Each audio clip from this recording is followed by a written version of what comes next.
This gives them an opportunity to put them in the middle of a real life scenario.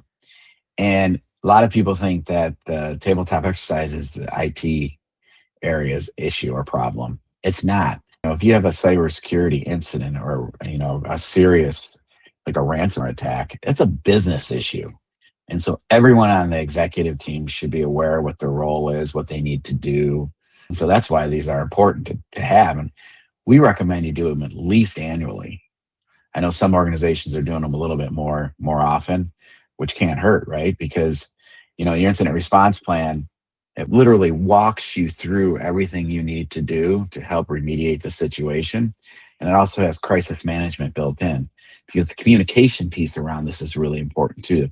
Communication to your internal team, to your external partners, suppliers, vendors, customers. That stuff is really important. And the chance to do a dry run, for lack of better terms, is really important. The old saying, practice makes perfect. I always just say practice makes better.